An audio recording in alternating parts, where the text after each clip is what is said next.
Okay. Hello, everybody. I am FGO's Fuego's head coach, Aisling. I'm going to be start making draft composition and strategic videos that are reflective of our league that we're in for the Tempest League. But today I want to do something that has me kind of emotional and has me thinking about some stuff about our region. And I will be blunt and I will be saying things that are unbecoming and unprofessional to a certain degree. That's a forewarning. I'm not trying to be like mean or anything, but this game against Janus Vipers is just completely unacceptable for our region, and I think it's something that if I don't put a narrative to, none of our teams, including my own, are going to grow, and we're going to find like stagnation when this sort of things happen. So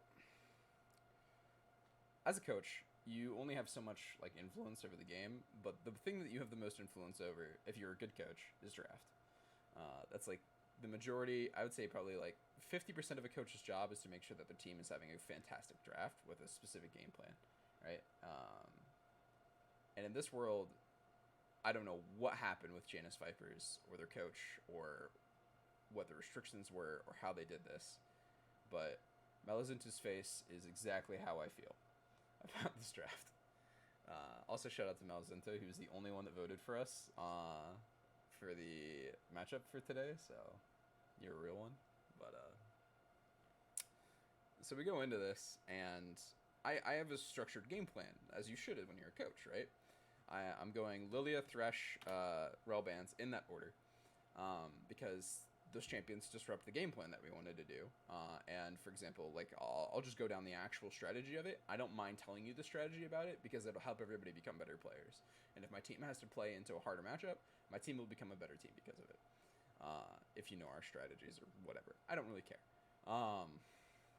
I ban a Lilia here because of the champion picks that we're going to be looking to do. I'm expecting the enemy team to be banning Hecarim, so I'm expecting ourselves to be putting ourselves on some form of utility jungler because or Volibear, right? Those are the two like picks that I was thinking that was going to happen. They ban Galio. I have no idea why. So, looking at the bans, we've done Lilia, Thresh, Rel. I do the Thresh ban because we want them to play Jinx Aphelios, but we don't want them to play Jinx Aphelios with Thresh because that's too powerful under the game plan we want to be doing, and it's too powerful just as a composition, right? So taking away the Thresh is huge for us. It allows the composition that we want to be playing to play very well. We also banned Rel because the supports that we're going to be playing in this game don't counter Rel, and we weren't going to first pick Rel because it's not what the thing we wanted to do in Janus Vipers was. Janus Vipers bans Tristana first on red side. Sure, it's pretty flavor of the month right now. I think it's going to go away very quickly, especially as like the meta begins to shift a little bit more. I don't think you're going to see Tristana bans in a month from now. Then they ban Galio. Words cannot express how angry of a ban that makes me feel. It's such a bad ban.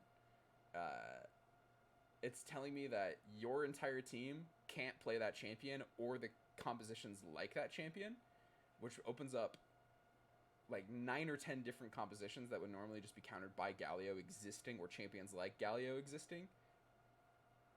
And that opens up my drafting so much more. And then you ban an Udyr, which I think is fine, but you left Hecarim open, which means you're trying to get Hecarim because you've also left Seraphine open. So my guess was, and this is an assumption, and this is what I have to hope. This is the only thing saving my sanity that a 6-2 team and a 6-2 coach was thinking was that we were going to first pick we were going to first pick Seraphine, and they were going to get Hecarim, and then maybe they were going to pick Hecarim and like a Volibear top, so we didn't get the Volibear, right? Maybe. That is the only saving grace I have for Janus Vipers here. The issue is Janus Vipers has played blue side multiple weeks in a row recently, and they've been banning Seraphine blue side, which any coach with a brain would be like, oh, they can't play Seraphine. Because if you're banning her blue side, you're refusing to first pick the champion. So I don't have to pick Seraphine here.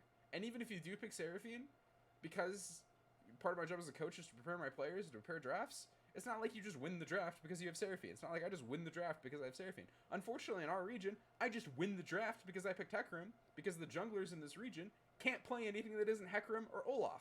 Or maybe Lilia, maybe Udyr. You're lucky if you get those two, right? So if you take away the Hecarim, the junglers just fall apart. right? If they're not on Olaf, they don't know how to play the game. It's disgusting. It makes me upset because it like as a coach, I feel for them because like you're like, what am I supposed to do? Hecarim and Olaf are gone, and my jungler refuses to play Elise. He refuses to play Ivern, right? They refuse to play whatever decent champion would be great in this context. There are 30 junglers in the game, and this region only plays like 6. Right? It's disgusting, and it makes me angry because it's reducing us to a very, very like funneled form of play. And for me, I came into this draft with a lot of expectations, which I guess is my fault. But I also came into this with a lot of planning, and I came into this with a lot of like preparation. And I assumed a lot of different things that Janus Vipers was going to produce that they just flatly didn't. And I don't know if it was because they just disrespected us and believed that this was going to be the easiest game of their life or what. But they did the worst draft I have seen from this region. And that includes like the random stuff that like Hippo and like Stark have produced, like Alistar's top, and then like Stark's like really weird macro games, right? Or like whatever the heck Goat's playing, right? Like this draft from Janus Vipers is so hilariously bad, right? So let's just watch for a moment, okay? And I'll explain my reasoning here. But we go Hecarim. We go Hecarim because I know they're not going to pick Seraphine because they banned Seraphine, and even if they do, that shows that they haven't prepared it for more than a week. So their Seraphines are going to be not the greatest because you were banning it last week, which means you're not going to be incredibly well practiced on the champion yet, theoretically, unless you're really thinking that out, and you've been really, really preparing it until it's perfect. Then maybe, but that's doubtful, especially in this region. So I just take away the Hecarim. Now that I take away the Hecarim, it's going to put Janus Vipers into Volibear, which I guarantee they have not put a lot of practice onto. And I guarantee that they don't feel like well developed to. And you can see it and they play. And the way they play. Because they pick Janus Vipers almost always plays bot lane in all of their matchups. In all of the enemy teams. I've never seen them play like a good strong side top. I've seen them play good strong side bots like 3 or 4 times. But they've never played a good strong side top or middle roam, right? They only play strong side bot like exclusively. And then they lock in Alistar. Blind. What? Huh? This makes no sense. You are opening yourself up to the 30 different Alistar counters that exist in the game. And I have a Hecarim, which is really good at Alistar.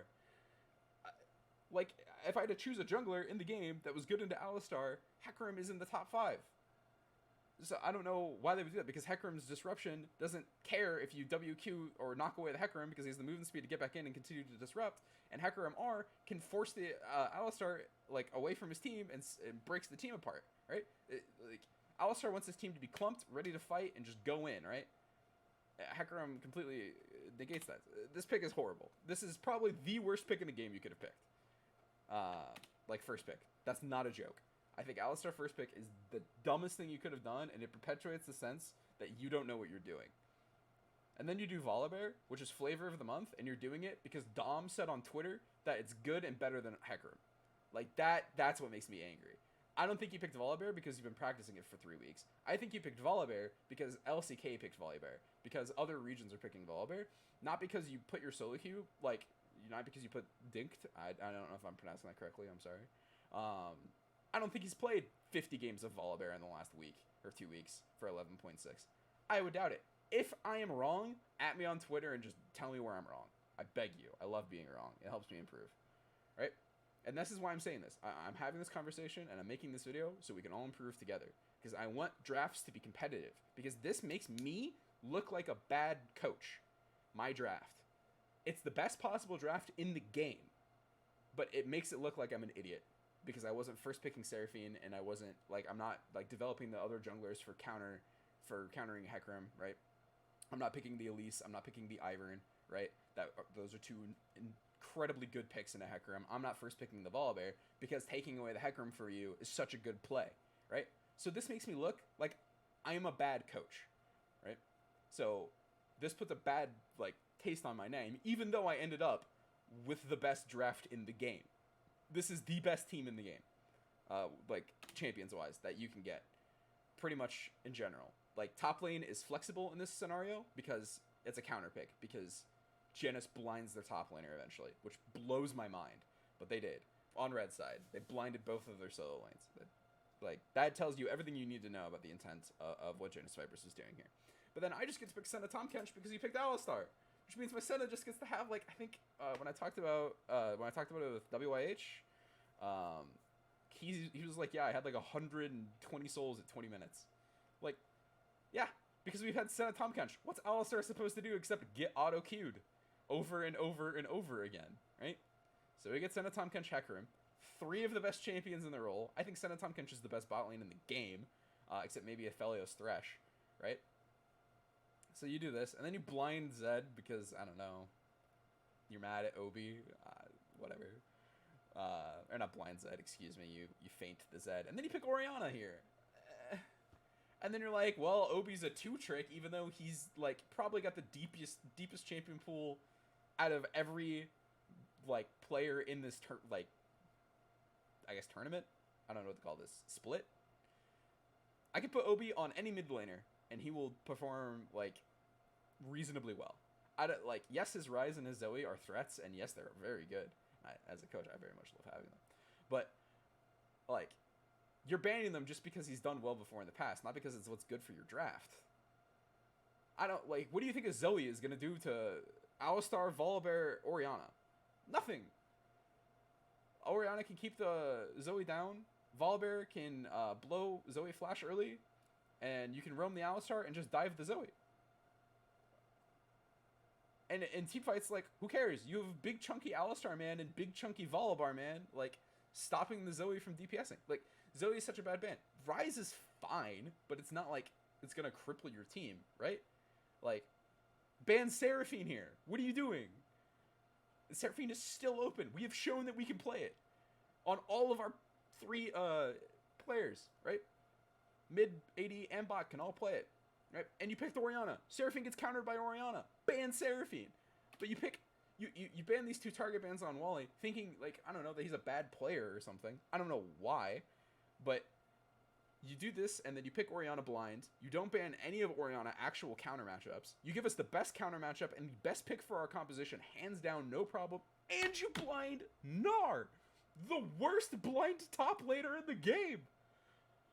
I literally could have grabbed a dart, put all of the top laners in the game on a dartboard, threw the dart, and 80% of the time, that's a favorable matchup. Gnar is a great pick and is really good for team fighting when you get him into an area that he doesn't have to suffer in.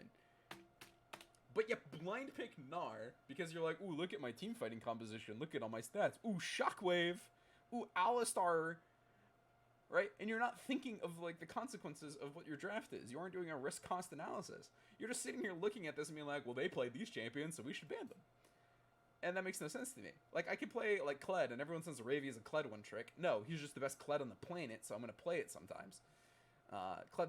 Ravi's got, like, 30 champions in his champion pool by now, right? Because I've been working with him on it for, like, 2 months. You should expect that when a player gets into a competitive team like this, and it is with a coach, that their champion pool is increasing. You shouldn't just blindly say that he's a 1-trick, right? That's very disrespectful to yourself. Because if you were really good on one champion, right, and you entered that in, then what's to stop me from saying you're a 1-trick, even though you're working with your team and you're putting forth the effort to expand your champion pool? That was so disrespectful to Ravi. Just walking around calling him a 1-trick that can't play anything besides Kled, and saying that if we only play Ravi, and if we ever play Guachio, we're just going to lose. That's so disrespectful and completely uncalled for, right? But look at this draft. You're going to lose every single draft in the game, Janus Vipers, if you keep doing this. You're going to lose so many games if you draft like this. You were not drafting for a team comp identity. You picked a Aphelios with a control mage and some amount of stats, right? This is not like the Genji Jinx Aphelios comp. You don't have a Cho'Gath or an Ornn. You have a Gnar, right? You don't have a Hecarim or an Udyr, right? You have a Volibear, which maybe is interchangeable. Probably yes. You do have the control mage. I give you credit for that. I don't think Orianna is the correct one, and I definitely don't think pick 3 Orianna is the play here. That's bonkers. And I do think Aphelios, out of Aphelios and Jinx, was actually the weaker pick. Because if you go Jinx here, you can go the tier build for Jinx, which is tier Manimmune, Essence Reaver, Fire Cannon, IE, right? It sounds really weird, but go play it in solo queue, 80 carry players in this region. You W somebody on Jinx, you press Rocket, you Fire Cannon Rocket them, they lose half their HP. You get to scale your tier up, because you're playing into Senna Tomkench, and they're not going to kill you. They're just going to beat you up a lot. Because you picked Alistar as your first pick. Like a dummy. Right? This draft from Janus Vipers is so horrible in every way. It is so beneath us, and I think it's beneath them. And I hope they recognize that it's beneath them, right? For everyone in the Tempest League, guys, you have to adjust, right? If you want to go compete and become a better team and move on with your lives and become better players, become a better organization, and you want to grow, right? You have to take the L's, like Janus Viper gets this week, right? And you have to adjust to it like we did with Fatal Ambition last week, right? Guachi talked about it a little bit in an interview, but like we had a communication issue with the draft, and I take ownership of that as well as WIH takes ownership of that. We miscommunicated with each other. He didn't want this intro early. That's my bad. That's his bad. We're both at fault. We grow and move on, right? You have to look at this draft, and you have to take the words I'm taking very seriously. I'm not doing this to be mean. I'm not doing this to just, like, brag, right? I hate the fact that I have this draft. This draft makes me angry when I think about it. When my organization, like my owners, my general manager, and, like, my players were like, wow, what a great draft. You know, great job, Aisling, right? I was angry. I said, don't talk to me about the draft. That's exactly what I said. Because I ended up with the best composition in the game for free.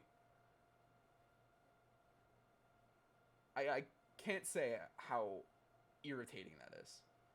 Right?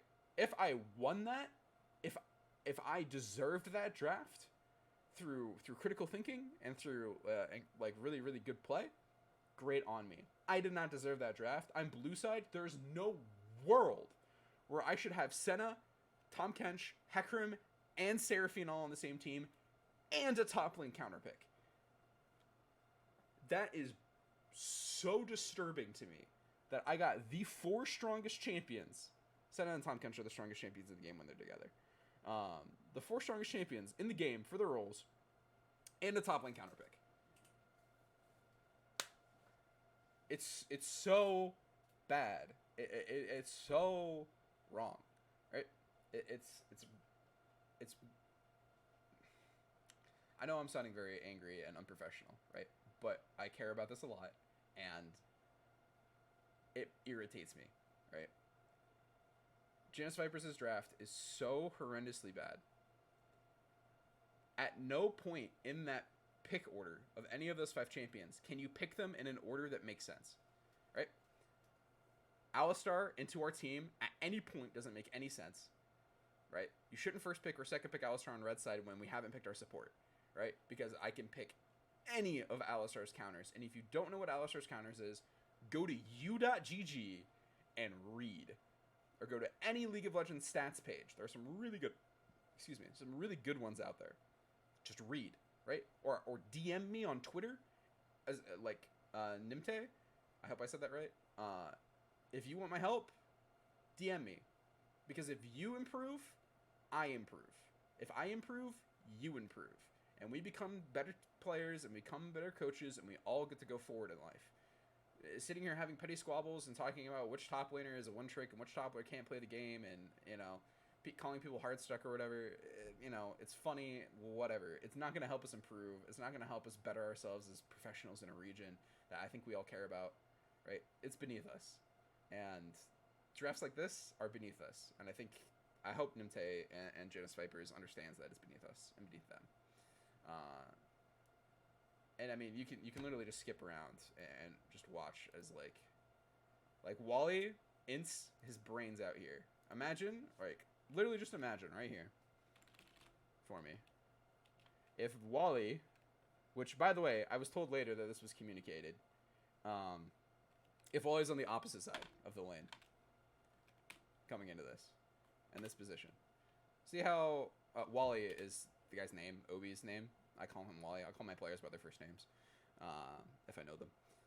Obi is gravitating towards the wrong side of the map. His jungler's top side doing top scuttle. I don't know if we pinged it, but we talked about, or at least I was told that we talked about Volibear being on the bot side of the map, because we knew we started red. So why Wally is like going on that side of the map is so beyond me. And he now recognizes how bad of a misplay that was and how beneath him it was, right? But that's like the only thing we really get messed up on in this game, and it was because of a mechanical error, not because of a drafting error, right? Like you can skip around. The top lane counter matchup's doing really well. This goes even, but that's really good for us because Senna outscales the Aphelios because of range. I don't know why Gianio just stood there. That made me laugh when I watched that. And it just works well for us. Just in general, like the whole positioning of this. I actually wish that Y let himself get like autoed or whatever, W to the Volibear, and then Zanya at like 200 HP. Because then he would have gotten the Volibear kill and continued to snowball, but whatever. I mean, that's nitpicky. I'm not going to go to full coach mode about the whole thing. I'm not going to like sit here and analyze like the movements of the game and whatnot. But like if you look at the game state at 10 minutes, we're 1k up. We have two 150 bounties on our two carries, Silas and Senna, right? And it's literally just because you drafted like dumb.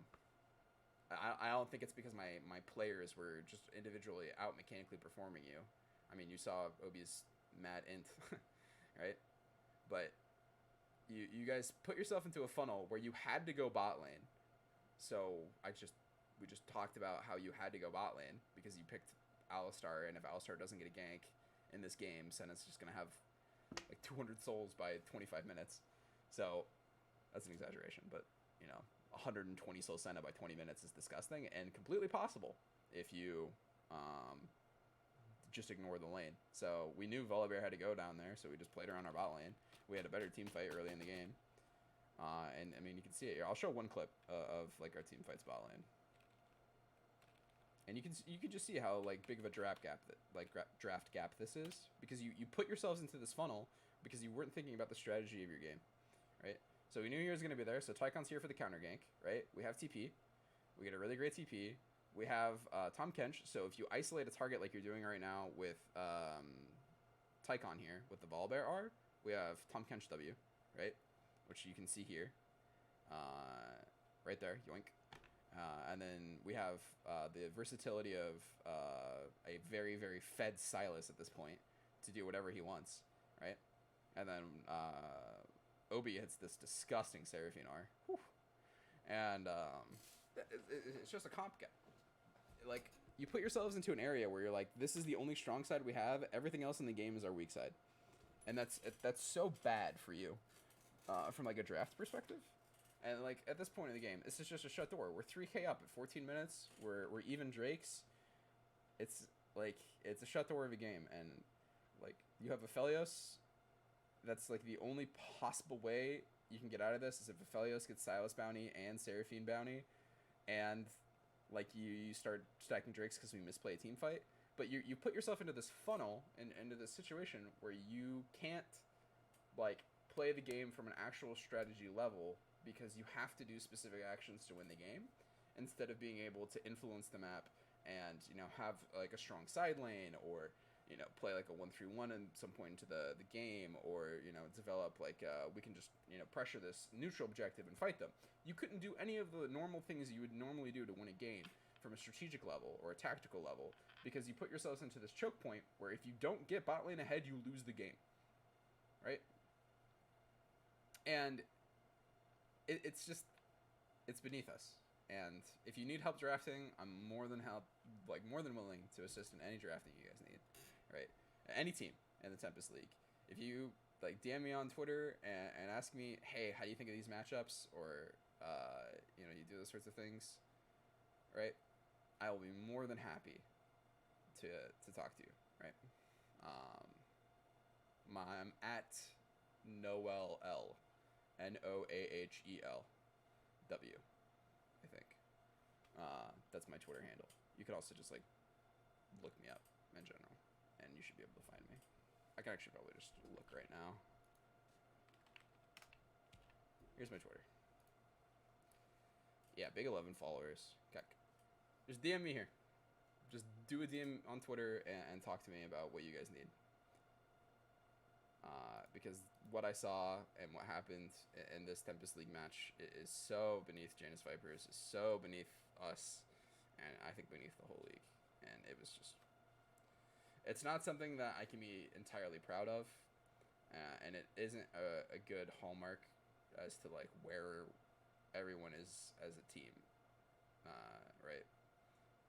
I think if you also look further in the day when Bandits played against Fatal Ambition and they played Rise Top into Camille, like, again, this is just more like, I don't know if that was an ego thing or they had info that I'm not aware of, but that sounds like another draft gap to me, and you saw it. So things like this, you know, if you need a conversation, if you need help as another team, I'm ready to give it. Just network with me. I'll work with you. And I want this region to get a lot better. Because I don't think any of our teams, as we're playing right now, would win relegations after we do Kraken. And after we do Leviathan and we do our tournament and then we go play like the relegation stuff. I don't think the way we're playing right now will beat the teams that we're going to relegate into. And if I want my team to beat them, you guys and everyone in this league together has to get better together. Rather than sit here and talk shit about players. And say that some players are just horrible players, right? Instead of telling them that they're horrible, help them. It can literally only help you grow if you're playing into better players and helping other players get better. So if you need help with anything, this goes to players too. If you need like matchup assistance or whatnot, I'm offering it. If I have time, right? Totally fine. Just DM me on Twitter and be like, hey guys, I don't know what this is. I don't know this matchup. I don't know this. I only speak English as well. Sorry. I'm fluent in Google Translate. So you'll have to reach with me through English if you know it. Or use Google Translate to talk to me as well. But that's it for today. I will be doing like draft analysis? Just draft analysis. There we go. Of the like region and like gameplay stuff on my stream, twitch.tv/Aisling. AISSLING. That's where I'll be streaming like 3 or 4 days a week, around like 12 EST, maybe 1 EST. I'll be streaming because we scrim later in the night, so I'll have a little bit of free time in my afternoons to be streaming. So you can come check it out there. I'll be talking about strategies and drafting and the like. Because this is nowhere near the strategy that I feel, one, I'm capable of, and two, I feel like that the players that we have are capable of. If, you know, my experience with my players is any indication. So I think everybody here has a hardworking attitude, and I think everyone in this region is trying a lot to make it a professional scene. And I think we need to be professional together. So let's go.